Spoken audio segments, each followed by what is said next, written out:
49.55 cold start. Let's see.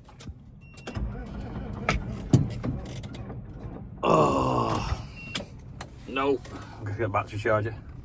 Got a little jump pack. We'll see if that'll start the John Deere. It's only tiny, but it's got lithium ion batteries in like you have in your phone, so it's actually quite powerful. But it's not been on charge over the last few days. It's only 81%, so we'll see what it does. It's clipped on the battery, says it's ready. So let's see now. Cold start. Look at that. You can fold the armrest down to make the seat wider. You can even do that one if you're of the larger build. Right, clutch down. Give it a bit of heat. Try again.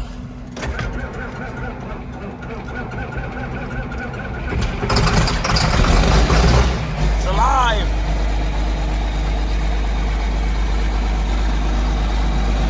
It's not bad, that jump pack. When you think of the size of the engine, it's just cranked over. Down to 75% now. You can't really hear how loud this tractor is with that straight pipe now. But it's like really raspy and definite. But he likes it. It's a hell of a gearbox, that. Just neutral and then straight through to 15 gears. And then, I think there's like only one reverse gear, or is it two? But, proper. I think we can just keep clicking it forwards. It keeps changing gear. Which at the time, that was revolutionary. No clutch to change gears in a tractor. So if you're on the load, you can just keep pushing it forwards without losing momentary loss of power while you dip the clutch. Actually, it's got 4 reverse gears if you look. See the little red indicator? So, backing it out of the way.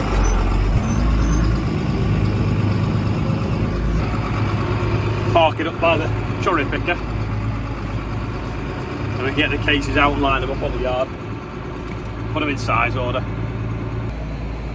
Obviously that's been in bits, that 49.55, for a few weeks because it had rubbish in the fuel tank and it was cutting out and blocking the filter. So he took the fuel tank out, cleaned it all out while it was off. He resprayed it in the bonnet.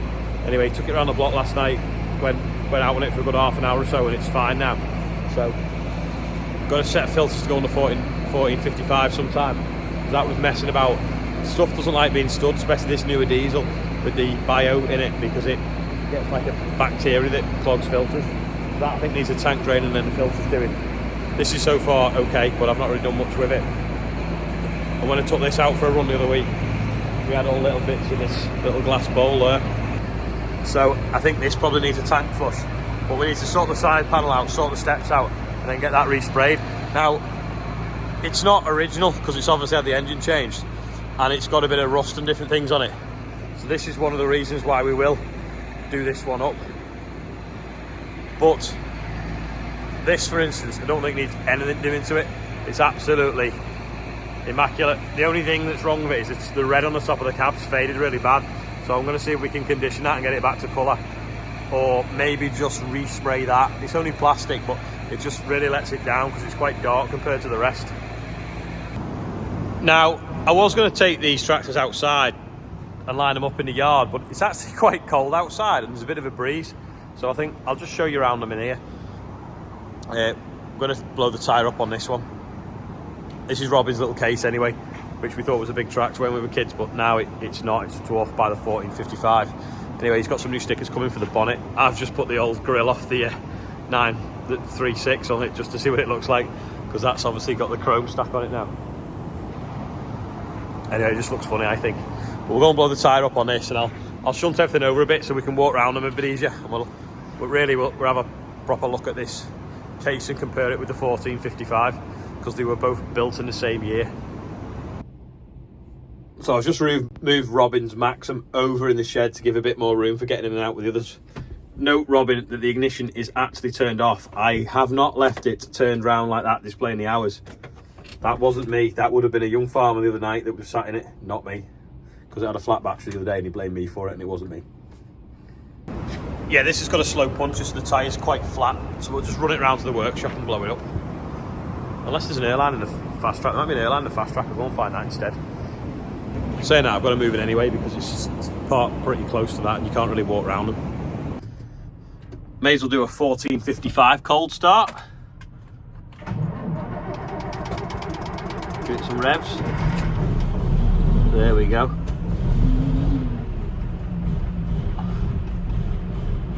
Perfect. Right, what gear do we want? 5th, high. And off we go. Go and blow the tyre up. Take it steady so it don't come off the rim. That's a bit better now. Can you hear how smooth that engine is? For what, I don't know, 30 odd years old? Right, we'll see if we can open the bonnet on this. Now, it's got a rubber bungee there, which I've opened. And then it looks like it's got some gas struts up there. So hopefully there's another bungee the other side. So, well, there was, it's missing. So maybe it just lifts now.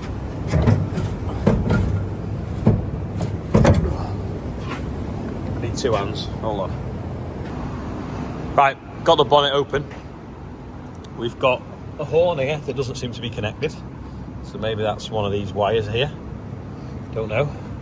Got a big case starter motor, which probably was made by Bosch or something. Just quite a flat, simple engine block. 2 belts driving the alternator. 1 belt driving the aircon. And then obviously the fan. It's not a very big radiator, but I suppose it is only 217 horsepower. Air filter sat on the top. And then round here, we've got dead simple exhaust, straight out the turbo, round the bend, and up it goes. And we've got this arrangement here now. Someone's modified that. Don't know what that is, but that air intake there has been blocked off, and I don't understand why. Someone might know, unless it's had an ether start and it went in here. Then you've got this sort of sensor there as well. I'm not sure what that's for. There's a cable floating around, doing nothing there as well. That's obviously a temperature sensor for the inlet manifold. Little temperature sensor there. Oh no, is that the throttle cable? Was flashing up yesterday that it was getting warm, so we could do with finding the real temperature sensor for it and checking that's alright. Anyway, we'll start it up and see how smooth the engine is. Maybe I need my washer to balance on the rocker cover. Right, cold start, 4494. 3, 2, 1.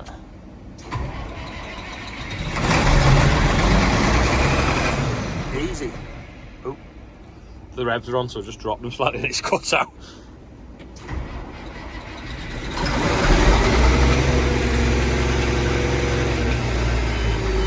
There we go. Telling me the handbrake's on, I think. I don't know why, because it's in neutral. Don't know why that is.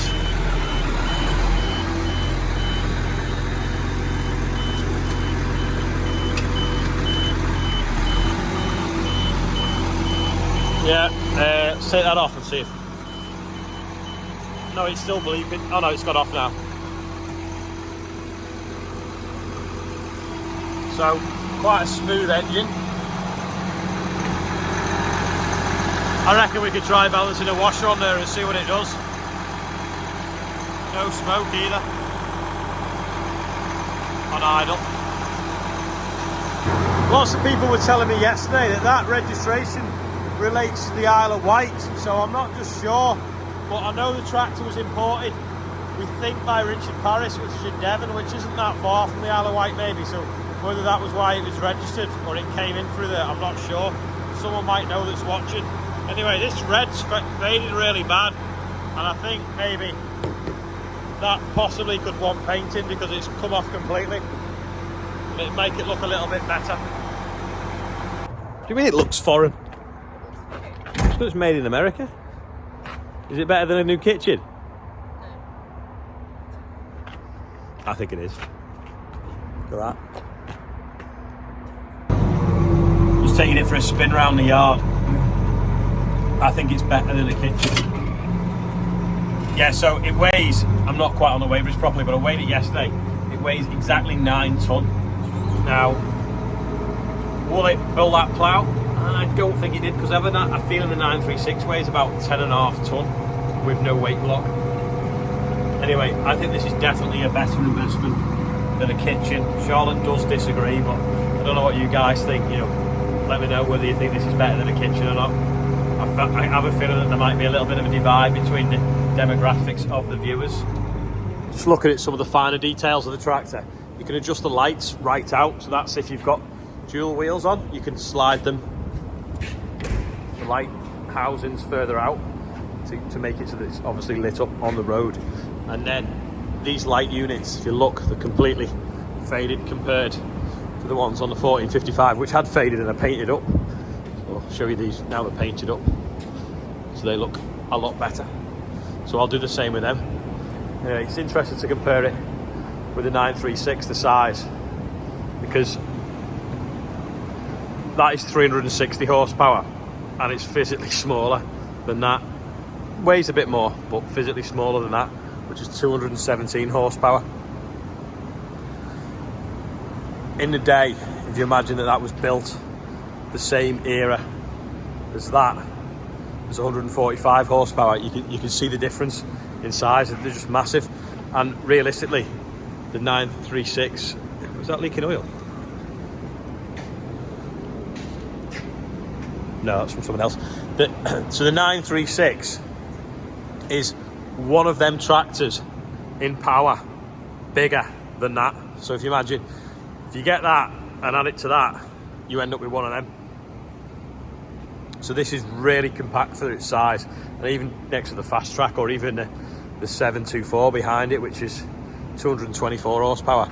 You can see how this squoze a lot into that. It's a big tractor that'll do little work and big work for its size, because it's not really physically much difference. And this isn't particularly a big tractor when you park it like next to a New Holland or a 250R John Deere or something. People were saying that we should put the drill on the case, which would be good because it would match really well, obviously, because that's red and the case is red. The only thing is it's not got ISO bus, so we'd have to have additional screen in it, and then obviously fit some sort of GPS as well to make it work better. But it would look really cool on it, and if you really wanted, you could put dual wheels on it as well, or maybe we just put dual wheels on it and use it for rolling. It's certainly got enough spool valves on the back of it. I think it's got 6 spools, well 3 double acting services, possibly 4 actually, so it's got 4. So yeah, it would work on the rollers. And if you can put it in crab, so when you go up the field you can have the front wheel running a different track to the back wheel, and that way then you've got less compaction because you're not running over the same place twice. But from this angle it looks huge compared to the 936.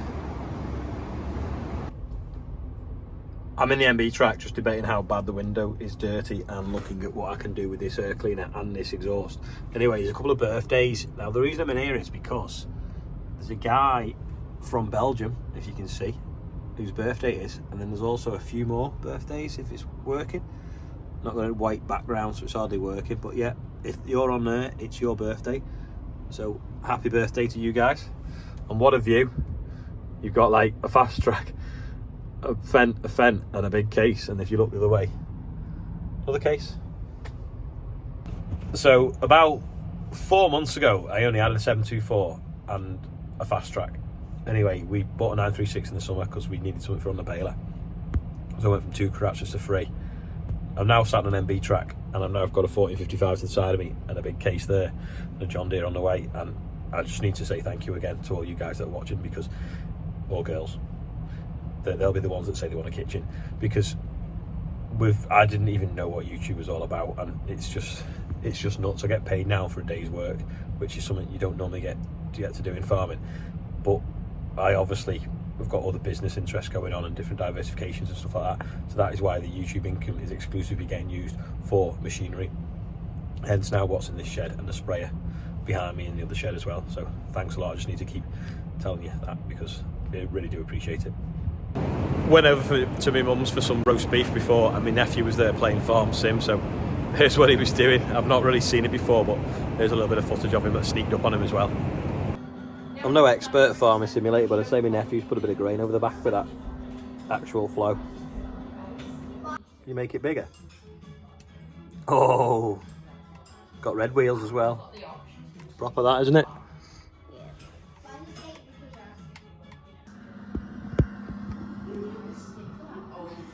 Oh, I thought you'd had a Richard Weston trailer.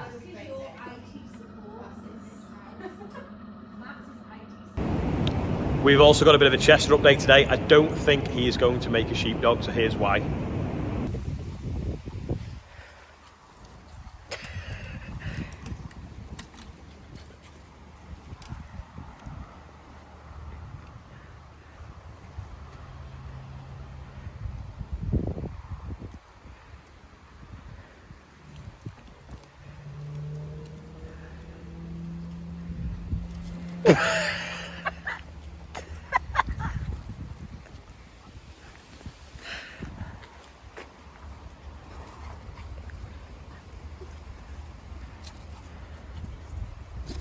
Chester, calm down.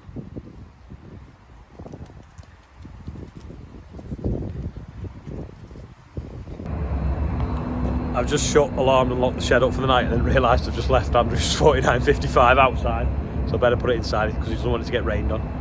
He's got a new bonnet. That's all for today. Steady sort of Sunday, having a look at the tractors, and hopefully tomorrow we'll get some spraying done. Got some rape to spray and finish the wheat off, but it's a little bit breezy this morning, and then I had a late night last night because we had a race night in the Village Hall, which is doing really well now, so I didn't really feel like doing a lot of work today, so just tractor playing. Anyway, I'll see you tomorrow.